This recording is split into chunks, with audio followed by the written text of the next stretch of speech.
Hello everybody, welcome once again to Muddy Creek Campfire. Tonight we're down here in Piedmont, ghost town of Piedmont, here on the old railroad grade.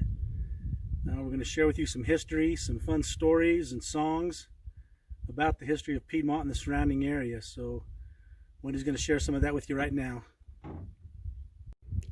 Hi, we're down here in the town of Piedmont, standing right next to the very first transcontinental railroad bed. I got some pictures down here, hoping you can see the elevation and how they made that nice and straight so the trains could go through this area. This town started out as a tent town.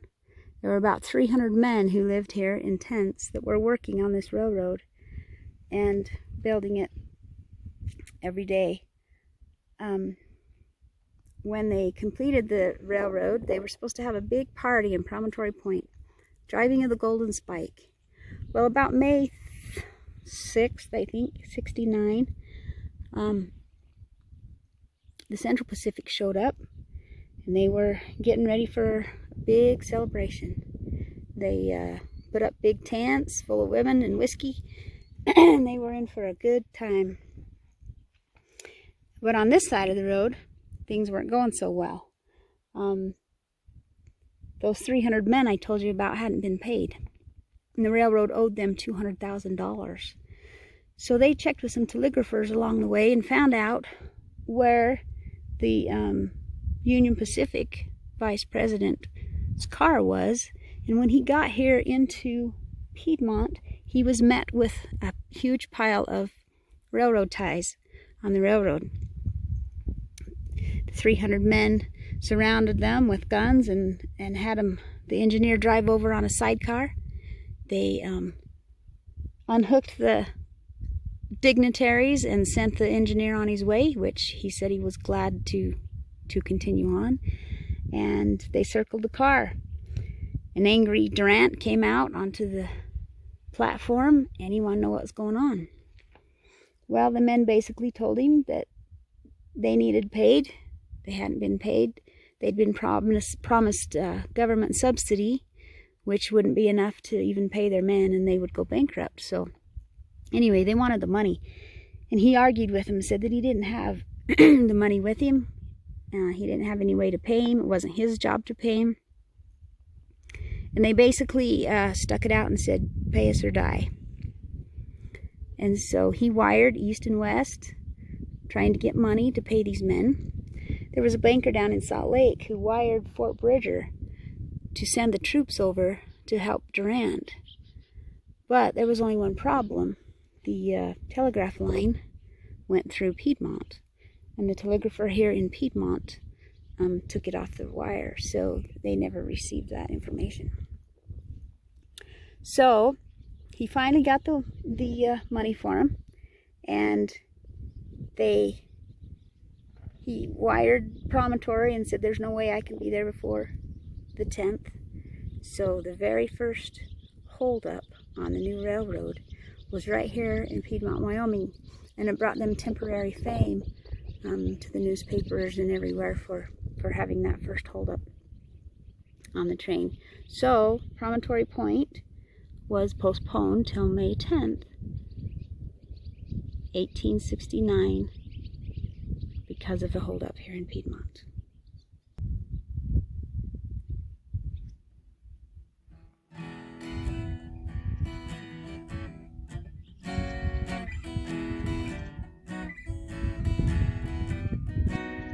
Staring at the south end of northbound cattle, slaving in the saddle all day. You've got to be some kind of natural born fool to wanna live your life this way. Can't be the cooking, it sure ain't the money. Devil made the horse that I ride. Days are too long, the nights are too short, and the boss ain't never satisfied. So what am I doing here, Lord? What am I doing here? Got to be something better out there. What am I doing? Sometimes I wonder, the lightning and the thunder, if the cowboys even got a prayer. Why'd you have to make it so hard down here when things are so much better up there? Now the Lord called his angels all around the throne, said, boys, I must be wasting my time. Thought I gave the cowboy a pretty good life. He's complaining till the day he dies. So what am I doing here, boys? What am I doing here? Got to be something better out there. What am I doing here? There's got to be something better out there. What am I doing here?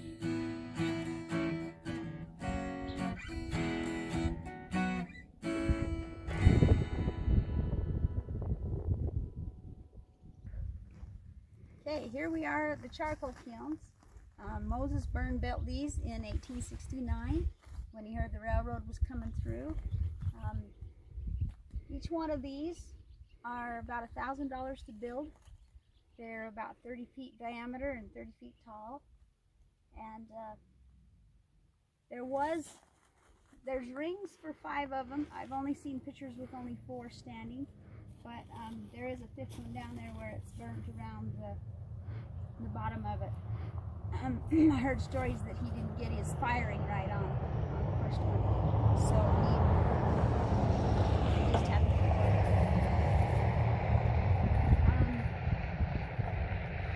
These kilns were taken and filled.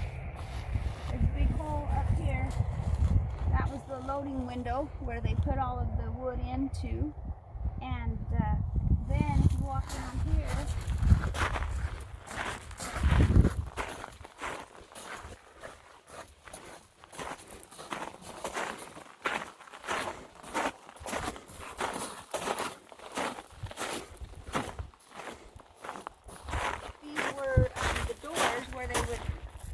start the fire, and then they'd seal it up tight, and then they'd burn for a few days and smolder in there. And these vents around the bottom, I can show you those vents around the bottom there, those had to be regulated very carefully so that the wood wasn't totally consumed when the fire went out. So they just kind of wanted it to smolder. And this charcoal was a lot hotter, and it burned longer than wood did, so they were able to burn it in their train engines. A lot of it was shipped down to the ore smelters in Utah and Colorado. Restaurants would get it to use in their stores, and sometimes they said it was so fine that the artists would even use it back east. They'd ship it so that they could draw with it. So so basically that's what these are for. The railroad, they would put them onto the railroad and ship them out of here. At one time, Moses had 50 teams and wagons bringing Quakies, mostly Quakies, out of the hills here to burn in these charcoal kilns. Forget anything? Okay, now we're over here in the old ghost town, and let's start off with the song here.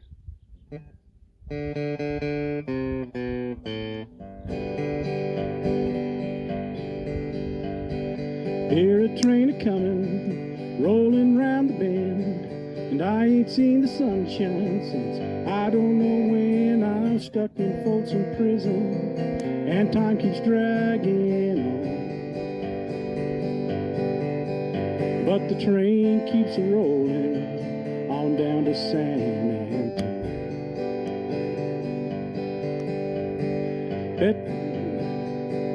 I was just a baby, my mama told me, son, always be a good boy, don't you ever play with guns. Well, I shot a man in Reno just to watch him die. When I hear that whistle blowing, I hang my head and Bet there's rich folks eating in a fancy dining car, probably drinking coffee and smoking big cigars. Yeah, I know I had it coming. No, I can't be free. But the people keep moving, and that's what tortures me. They freed me from this prison, if that railroad train was mine, bet I'd move it over a little farther down the line. Oh, far from folks in prison, where I want to stay. And I'd let the lonesome whistle blow my blues away.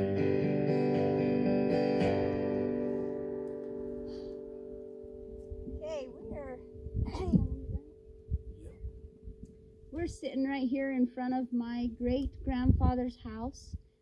This was where Charles Guild built his home. Not Charles, sorry. George Thomas built his house here, and that's where we're sitting. That's where we chose to do this tonight. Kind of in honor of them. And we've always thought that he did a pretty good job building it. It's like about the only one left, so we're pretty proud of that work ethic that he had. After the railroad workers left, this town settled to about 200 people. And the railroad tested for water and found a good well. So we had like one of those big water towers built, kind of like, what's that show we used to watch? Petticoat Junction, you know, with the big water tower thing up there. Had one of those here, and the water was good, so this became a water and a refueling stop for the railroad. So we had a roundhouse here and a depot, about 4 saloons and a couple stores. We had a big livery stable, and after this video tonight, I'm going to put some pictures of Piedmont on there so you're able to see what it used to look like back in the day. But we talked a little bit when we were down at the Muddy that Charles was called back here to run the stage stop. Well, when the railroad came through, that kind of put the stage out. So he came up here with Charles, and the 4 of them, Charles Guild and Marie Carden and Moses Byrne and Catherine Carden, were the very first white settlers in this area, permanent. And so, let's see. He built his house over here, and we'll give you pictures of that. But it was a huge home. They had 11 children. They raised 9, and lost another one right after she graduated from college. But after the children moved out of the home, it was turned into the Piedmont Hotel. And I have a few little stories about the hotel. It was a beautiful hotel. There was a parlor, big kitchen, kind of an open staircase that came down, and a great big balcony out the front that in some of the journals of people, they talk about spending quite a bit of time out there on that balcony. So it was a beautiful home. They had quite a few visitors. Chief Washakie was a regular visitor at the hotel. There was a man who built beautiful violins and stayed here for quite some time building violins. And Charles played the violin, my grandfather, and they said he would entertain with violin. They had a big kind of a parlor place there. Another visitor was Butch Cassidy, and story or legend goes that him and Bob Meeks met in the hotel in what was called the armor room, and they planned the bank robbery in Montpelier, Idaho. And one of their friends was in prison, and they were trying to get money to the lawyer to get their friend out of prison. So they met here in this hotel, went to Idaho and robbed the bank, and they said a lot of that money probably ended up in the lawyer's pocket, but some of the gold and silver is said to be buried around here. And also there was a bank robbery, not a bank, a train robbery, a holdup that was about $7,000 they thought was buried around here somewhere. So we've had some people kind of dig and look around, but nobody's ever found anything. So that was kind of a fun story of the hotel. My grandfather, as I told you, was good friends with Chief Washkey. But one day he was gone, Grandma was at home with the children, and some 16 of Chief Washkey's braves broke into her house, and they told her that they were going to burn the place down if she didn't give them firewater. Well, she didn't have any whiskey in the house, but kind of pretended to look for some, and happened to get her 7-year-old James out of a window, and he ran 1.5 miles to Moses Burns's place, and Moses rallied some white men, and they all went back and chased the Indians off. Well, when Chief Washkey found out about this, he was very, very troubled and very upset, and he came to Grandma and he wanted to know the names of those braves that were there. She did know most of them because they had a store here and she had done business with them, but she wouldn't tell him the names because she knew that he'd have them killed. And so he went home and he had his squaw make her a beaded purse, which is still in the family, and Grandpa a pair of beaded moccasins, which they said that he wore out, so nobody ever got to see those. But what a neat friendship they had with Chief Washkey. Okay, Doug's going to do a song for us.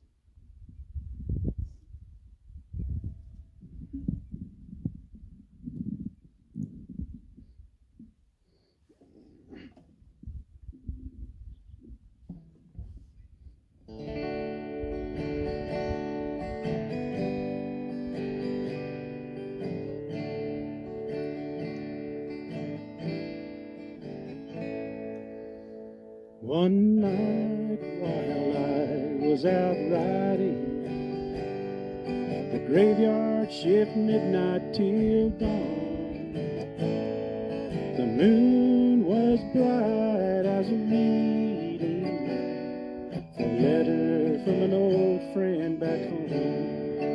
He asked me, why do you ride for your money?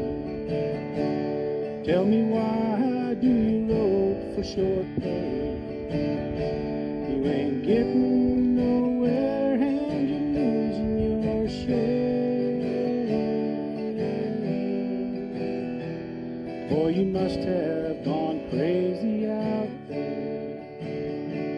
He said, last night I ran on to Jenny, and she's married and she has a good life. Boy, you sure missed the track when you never came back. She's the perfect professional's wife. She asked me, why does he ride for his money? Tell me, why does he rope for short pay? He ain't getting nowhere and he's losing his share. Boy, he must have gone crazy out there.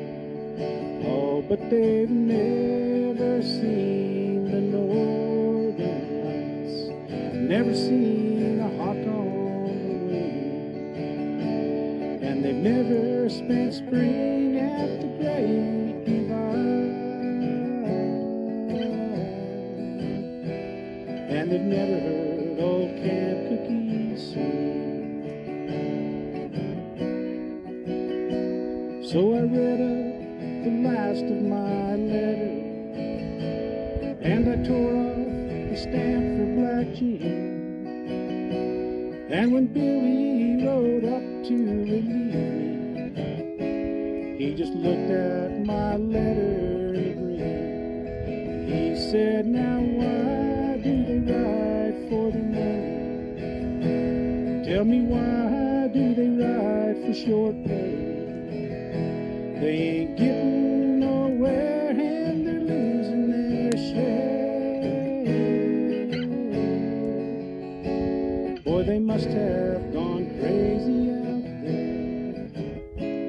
Son, they all must be crazy. Okay,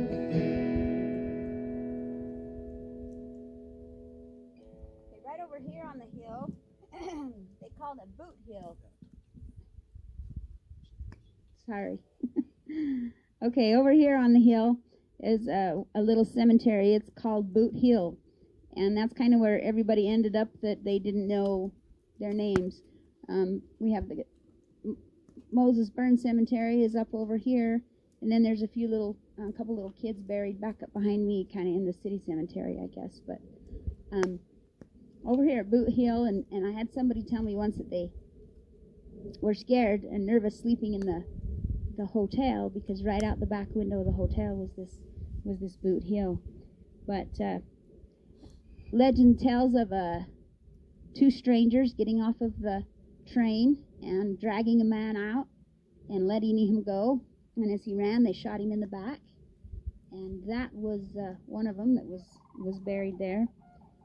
Legend says that Calamity Jane's father was buried here in an unmarked grave. And I'm not sure. All legends have a little bit different story, so we're not really sure if that's true or not. But that's what I always heard growing up. But I kind of found out he died in Utah. But there was 4 saloons we told you about. One of them was run by a man named Al Scruggs, and it said that he would nap in the back room while his wife tended bar.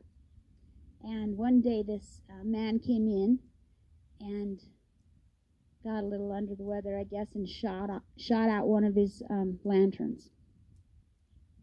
And Al got up and ran out and chased him out the door and down the street. And then it says that he made the mistake of running underneath a light, the street light. And he drew down on him and killed him and put, I think it said, the 5th notch in his pistol on his gun. So we kind of had a crazy little town here.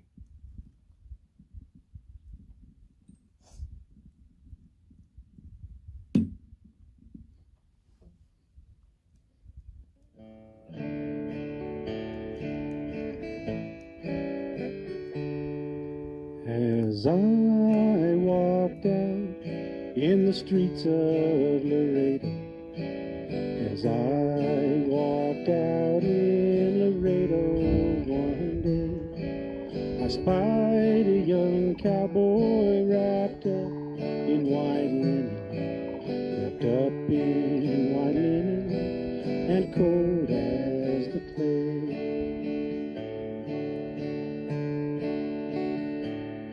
Oh, beat the drum slowly and play the fife lowly.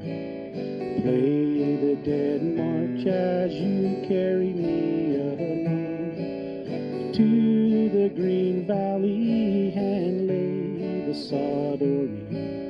For I'm a young cowboy and I know I've done wrong.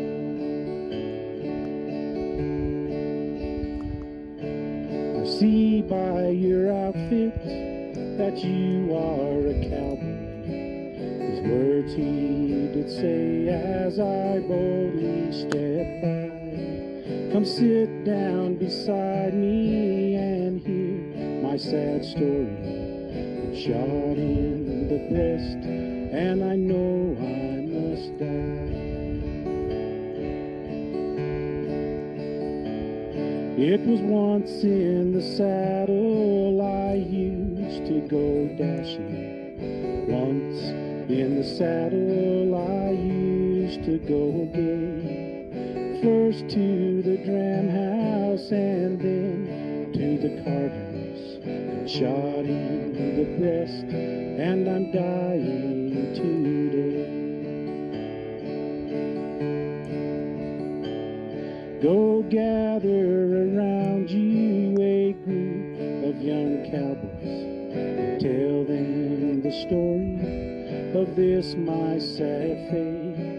Tell one and the other before they go further to stop their wild roving before it's too late.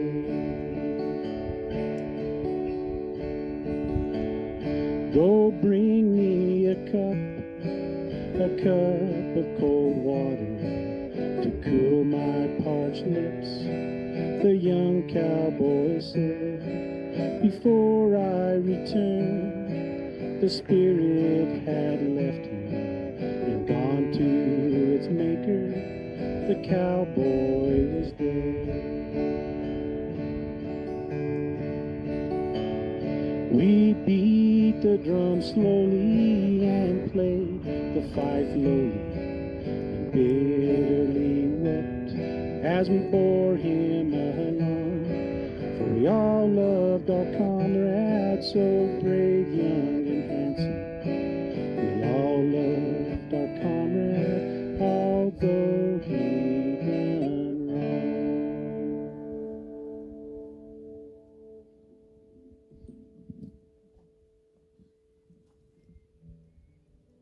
There was a Greek railroad worker here. They said that bad-mouthed some daughters of one of the ranchers that lived here, and he went to their camp and called him out and took a bullwhip to him, and some men came and went to try and grab him off his horse and get his bullwhip, and he just shot point blank into the group of men, and there ended up being 3 or 4, they said, wounded or dead in that one. One of our favorite ones that our kids used to do, in one of the saloons, a lot of the Chinese people that did the railroad, they liked to gamble in the saloons. And they were having a card game, and this particular man got caught cheating. And so the engineer to the train pulled a gun on him and just shot him. And they went and stuffed him in the firebox and burned him on his way back to Leroy. So things were getting kind of rowdy around here. We never did have a sheriff or anything like that out here. So they started to form what was called a vigilante group. And these vigilantes were kind of like judges, I guess. People would be accused of something, and they would take them out back here in some cottonwood trees by the muddy creek, and they would hang them by their thumbs for hours, some of them, until they would confess. And then after they would confess, then they would hang them all legal and properly. So one day they had tried a guy, and he had held on, hadn't confessed, and was let go as innocent. And they had gathered him up again, and they were taking him back again when they went past my grandfather's house. It says he was milking a cow as he looked up and saw them. And he went to the man's defense and said, didn't you already try him for this? And they kind of, argued back and forth, but Charles finally convinced them that he was innocent, for which the man was very grateful. So Grandpa was a very prominent man in this area and said to be one of the few men that argued with the vigilante and lived to tell about it. So we're pretty proud of that.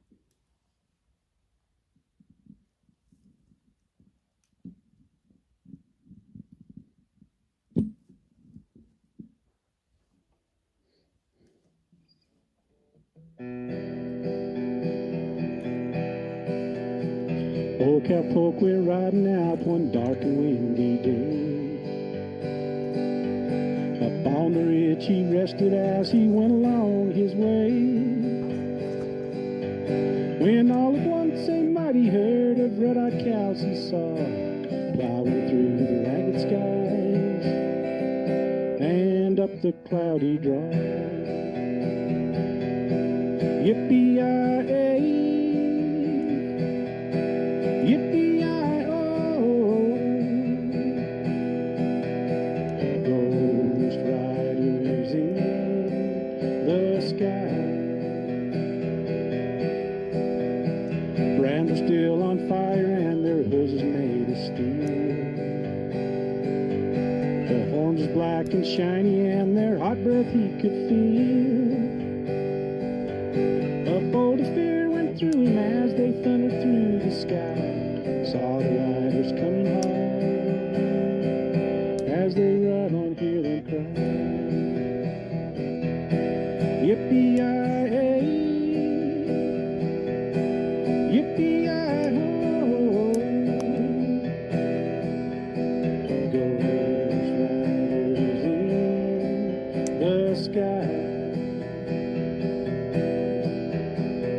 faces gaunt, their eyes are blurred, their shirts all soaked with sweat. They're riding hard to catch the herd, but they ain't caught 'em yet. Gotta ride forever on that range up in the sky. Horses snort and fire as they ride on, hear them cry.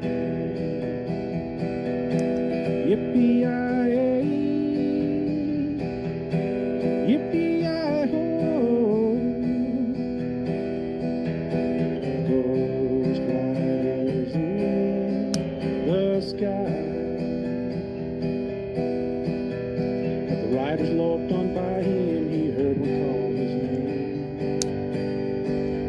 If you want to save your soul from hell, riding on our range, then cowboy, change your ways today, or with a shoe we'll ride. Trying to catch the devil's head across these endless skies. Yippee-yi-yay, yippee-yi-ho. Ghost herd in the sky. Ghost riders in the sky.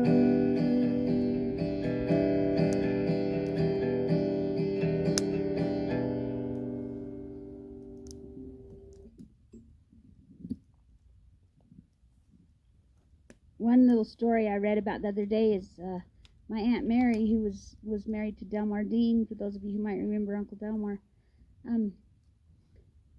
She went over to help her Aunt Mary get some water before school. And when she got over there, she had fallen in the cistern well, and she was holding on with her fingertips down in the well, which was quite deep and would have drowned her if she fell. So Aunt Mary hurried and ran and got a ladder and stuffed it down inside the well, and then she moved her hands over on it, and she tied a hand towel around each hand onto the ladder so she wouldn't fall, and ran and got Jimmy Gill to come and help him get her up out of there. And it took her about 3 days to recover, I guess, from falling down in there. But that's kind of a fun little story. I have a story about the schoolhouse. The very first schoolhouse that was here had a dirt roof on it. And this is a little log cabin with a dirt roof. And one day, this boy got in trouble, and the teacher locked him in the schoolhouse, and he went home, or he went to get the parents and to bring him back. And when they got back to the schoolhouse, this young man had dug himself a hole out of the roof and had escaped. So I'm sure his punishment was pretty bad when they finally found him, but that's kind of a fun little school story. After that school, they built a great big nice schoolhouse, and it's still up at the ranch, and I'll have pictures of it on there too. But they used to use it for everything. It was just a big one-room schoolhouse, and they'd use it for their dances and their meetings. And one night when they were having a dance, George Gill's store was right next to the school, and some young kids come talked him into going over and getting some candy for them. And so he went over, and just as he was unlocking the door, an explosion went off, and of course they all ducked and got out of the road, and when they got in there, they realized that the safe had been robbed, and they'd stuffed things around it to blow it up, and they had stolen the money, and there was a window open on the store. Well, as they went over to the window, he found a heel on the guy's shoe from off of his boot, and so they kept that, and he went and told his brothers, and John and Jimmy, I believe, were the next ones. They walked up to Aspen Mountain and boarded the train and headed in for Evanston, and they searched around Evanston until they found a guy with a boot without a heel. They tried it on and it fit, and they made a citizen's arrest and got their money back that way.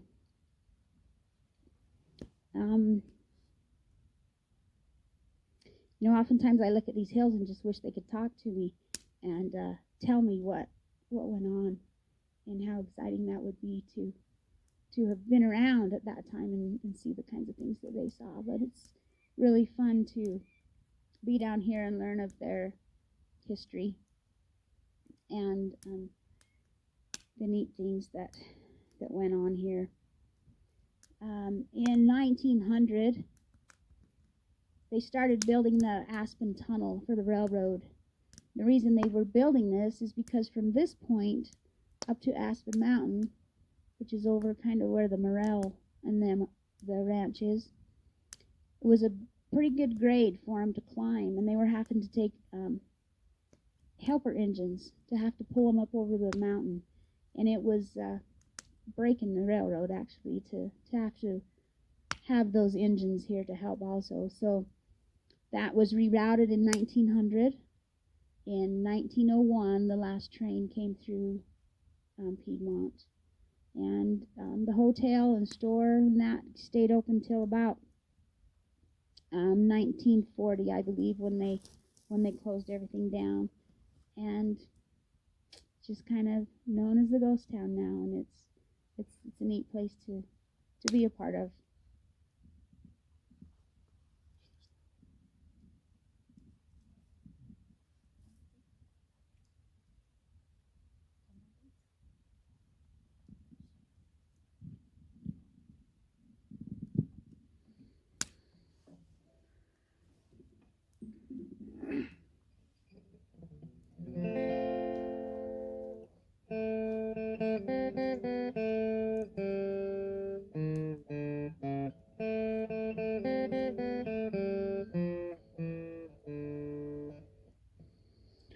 See them tumbling down, pledging their love to the ground.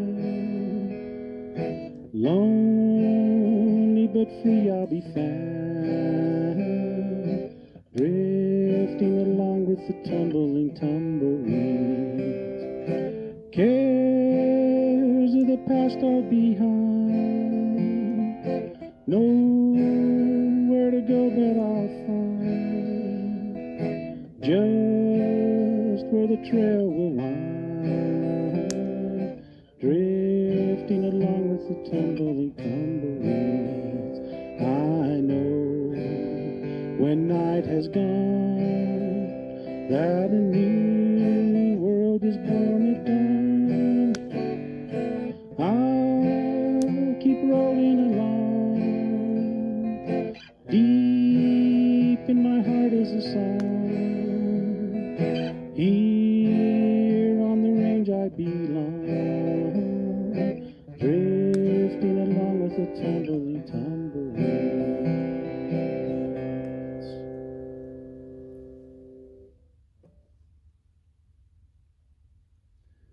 Well, thanks for being with us. Beautiful night. Hope you enjoyed the scenery and the stories, and we're going to do one final fire next week, kind of just some stories and some reflections, some cowboy poetry and some songs about maybe some personal experiences and a few things like that. So appreciate you being with us, and I'll keep your campfire burning.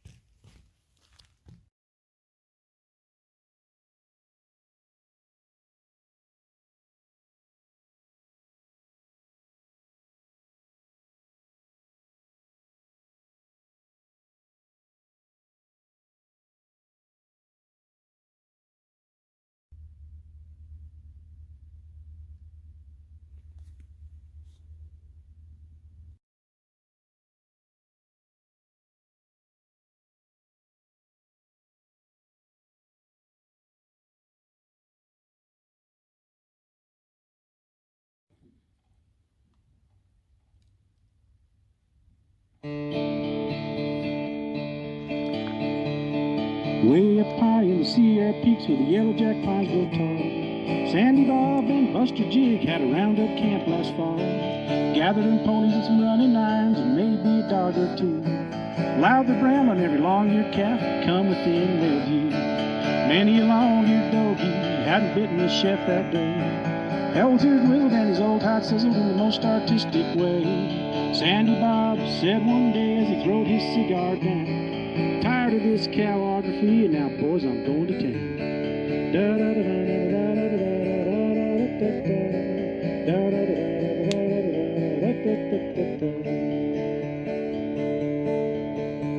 They saddled him up and they headed to camp. Now them boys could ride. Them were the days that no cowboy could oil up his old insides. Started out at the Kentucky bar at the head of the whiskey road. Wound it down to the depot house about 40 drinks below. Set them up and they turned them around and they headed the other way. Tell you all the truth for sure, them boys got drunk that day. Saddled them pony, headed to camp, back in a pretty good mood. Who should they meet but the devil himself come prancing down the road?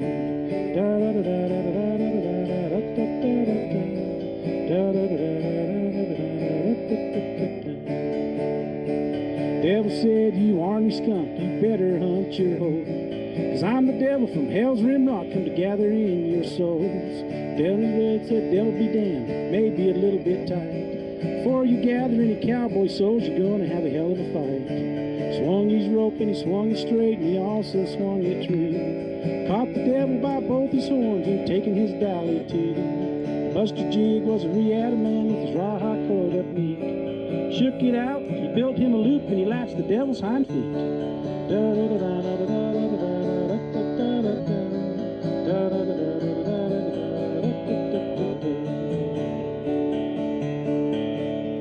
Well, they stretched him out, they tailed him down, them irons was getting hot. They cropped and swallowed, forked his ears, and branded him up a lot. Left him there in the Sierra Peaks, the neck to a blackjack oak. Before they left, they tied some knots in his tail, just for a joke. Ever up there in the Sierra Peaks and you hear one